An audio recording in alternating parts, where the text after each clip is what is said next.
Hi everyone, and welcome to another painting guide by Tabletop Wars. Today we'll be painting one of the Death Guard's most iconic units, the Plagueburst Crawler. I've started off by assembling and priming the model with Corax White. We will begin by adding a base layer of Halo's Russian uniform World War II. This paint we will add to random parts of their armor just to make it less uniform.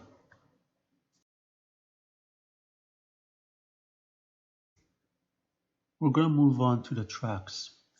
Now this entire part of the model is going to be painted metal, but that's going to make it very monotone and it's going to make it hard to see all the details if it's painted the same color. So what I like to do is I actually like to change up the paint a little bit. So the back part of the track, I'm actually going to paint with 2 parts Vallejo bolt gun metal to 1 part black. This will make it slightly different tone from the rest of the track, which we're going to paint using a different color.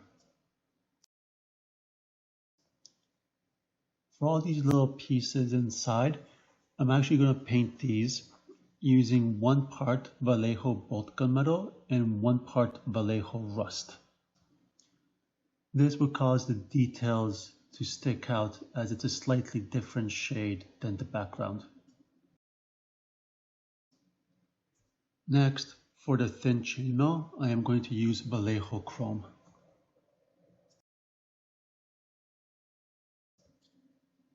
For the thicker chains, I'm going to use Vallejo's bolt gun metal.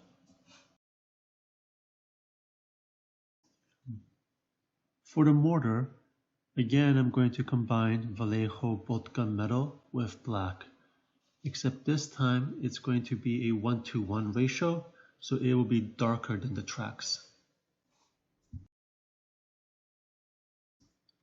Next, I'm going to paint some of the accent pieces on the mortar with Balthazar Gold. I'm also going to paint some of the trim with Balthazar Gold as well.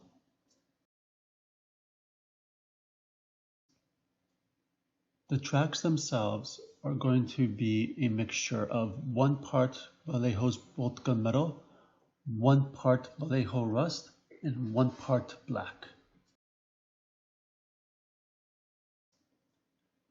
Now it's time to give all the surfaces we've painted with bolt gun metal a wash of Nuln Oil.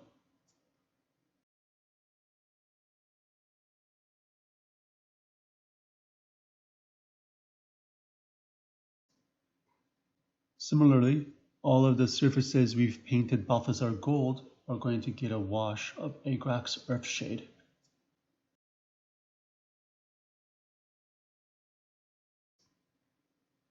And then finally, everything else, so the Corax White and the Russian uniform World War II, is going to get a wash of Seraphim Sepia.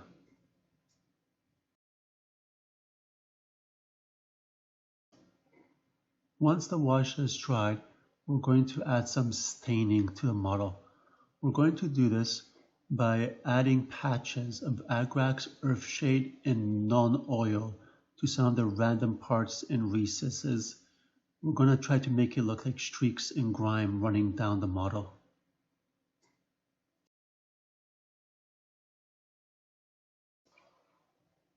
Now we're going to dry brush the middle parts with Vallejo's rust.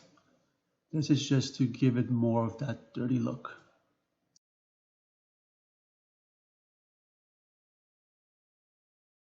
Moving on to the highlights, anything that was painted with Vallejo's Russian uniform World War II is going to be highlighted with Death Guard green, and anything that was painted with the Corax White is going to be highlighted with Corax White.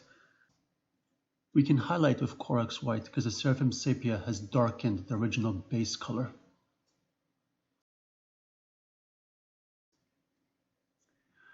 For the Nurgle symbol at the front of the Plagueburst Crawler, I usually paint this with Balthazar Gold, but today I felt like experimenting and trying something different. So what I did is I added a base layer of Moot Green And then I gave it a wash with 1 part Vallejo's Rust and 1 part Lamian Medium. This is just to try and see what I can make it look like. So this is what it turned out like. And I think it actually looks nice. It gives it a little bit of that greenish tinge aura effect. The next step was just to do some edge highlighting again with a little bit of the moot green. Just for a little bit of fun, to make it look different from the other Plagueburst Crawler, I've added a mutilated Space Marine to the front. I've also added 2 Nurglings on top. Now for a little bit of weathering, we're going to add dried mud all over the bottom and tracks of the Plagueburst Crawler.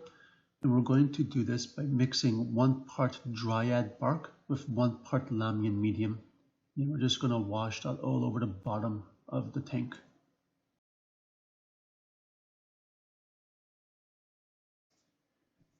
And there we have a fully painted Plagueburst Crawler, ready to sow destruction across the galaxy.